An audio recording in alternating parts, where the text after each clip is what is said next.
So I'm just going to show you guys the clip. So as you guys can see here, she is dribbling down, she plants her foot, she passes the ball to Kelsey Mitchell on the back door, and then when she is running back on the other end of the court, it seems like she's grabbing her groin area. Now something happens and it's honestly never good. It's never good, and of course the biggest story of the night is the story that Caitlin Clark seems to have re-injured her groin. Also seems like she's grabbing her right groin area, and her last groin injury was supposedly on the left side. What did WNBA referee Michael Price say to Caitlin Clark that left her absolutely furious? An explosive moment on the court has fans outraged, and the league might not be ready for what happens next. Keep watching to find out. Before we move on, I'd like to ask you a small favor. If you appreciate this content, please take a second to like this video and subscribe to the channel. Over 98% of you watch the videos without subscribing. It costs you nothing, but it makes a huge difference to us. So, did you click the subscribe button? Great! Thank you so much! Now, back to the video. She is telling him, and this one is captioned, she said, "That is just rude. Grow up. Come here, come here, come here." Unbelievable.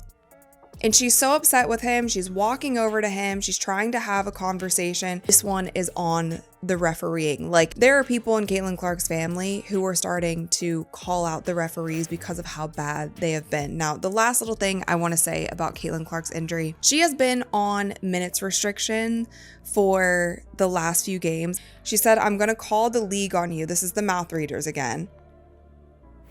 And then she's going after him. And this is the same referee. Now, this is after the moment where she has to be held back. The Indiana Fever are squaring off against the Connecticut Sun in a game that, for the most part, seems pretty standard. Caitlin Clark, as always, is in her element, calling plays, sinking shots, and showing the kind of leadership fans have come to expect. But somewhere in the second half, a moment takes place that doesn't just shift the energy of the game, it nearly derails it entirely.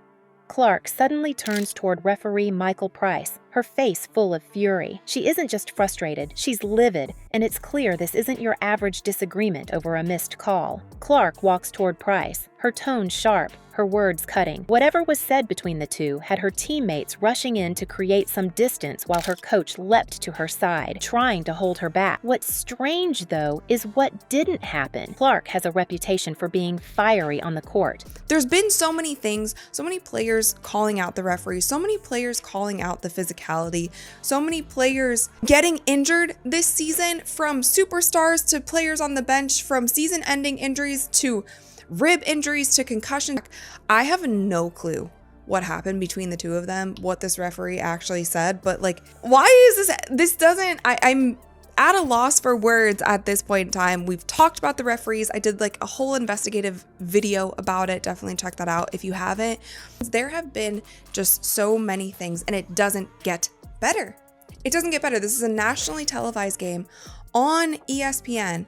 And it just doesn't get better. And in the past, that's sometimes gotten her a quick technical foul, even when her reactions seemed minor. But this time, nothing. Not even a warning. It left everyone watching asking the same question. Why did Price let this go?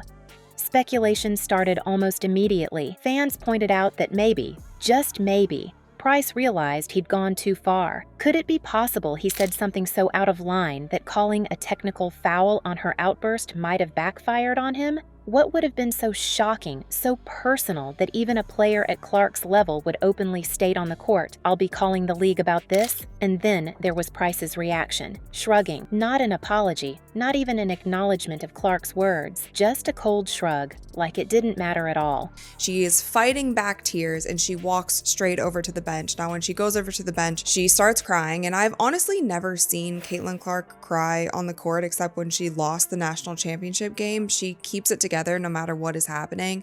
She walks down to the end of the court. You can tell that she's in pain. You can tell that there's something wrong. She goes to the, what's it called, like stanchion or whatever, the thing that holds up the basketball hoop on the other end. She hits her head on it, but you could just tell that something happened on that play, and it was either the pain of it, it was either like, here we go again, it was frustration. I'm not sure exactly. For years, Clark has been criticized for showing emotion in what's often called a double-edged sword for women in sports. Yet here she was, standing her ground, and it only seemed to underline how deeply whatever was said had struck her. The exchange quickly became a symbol of what fans argue is a greater problem: inconsistent officiating and an apparent lack of accountability. And this isn't the first time we've heard those complaints about Michael Price. Michael Price isn't just any referee. He's been officiating WNBA games for over a decade, but with that long career comes a history that many fans find troubling. For years, there have been whispers and sometimes outright accusations about Price being at the center of controversial calls. She handles the pressure. She handles all of the media spotlight, the attention, the expectations of how she performs on the court, the expectations of the ratings for her games. It was honestly just so heartbreaking to see, because in that moment she just looked so defeated. And Caitlin Clark is somebody, she hides it really well, and I don't know if hiding it or she handles it is probably the right thing to say. She handles all of that so well, and this season has just been so tough for her when it comes to injuries. And this is also something where she's never battled injuries in college. She's always been something who has been a very healthy player. Phoenix Mercury fans in particular have been vocal, claiming he has a grudge against the team.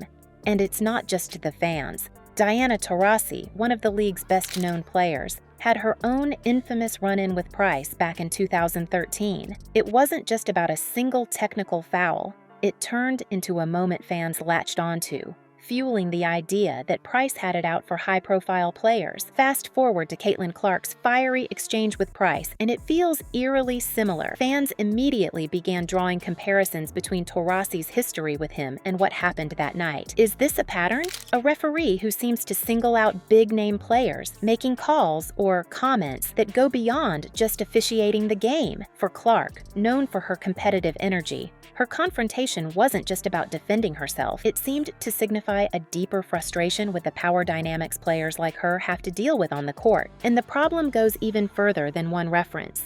The WNBA has long been critiqued for fining players whenever they criticize officiating. Yet referees like Price seem to operate without consequence, even when their decisions or behavior are brought into question. This creates a double standard that many argue is hurting the league's credibility. When players feel they can't speak up without risking punishment, but referees face no accountability, it sends a clear message about who holds the power. Price's shrug during the Clark incident, the arrogance of it, perfectly summed up what so many find wrong with the system. Now, fans are asking, what happens during games that aren't nationally televised? If this kind of behavior happens in front of cameras, how much worse could it be in unrecorded moments? Price might just be the tip of the iceberg in what feels like a growing crisis in the WNBA. So, what will they do about it? The WNBA is facing a moment that could define its future. This isn't only about Caitlin Clark or Michael Price. It's about trust. Fans and players are starting to question how far the league will go to protect its integrity. If officials like Price can act without real accountability, what message does that send? It's time for the league to step up. Players are held to the highest standards. Officials must be too. And if this can happen to a star like Clark, what's happening to those without her platform? The league is watching, but so are the fans. What happens next?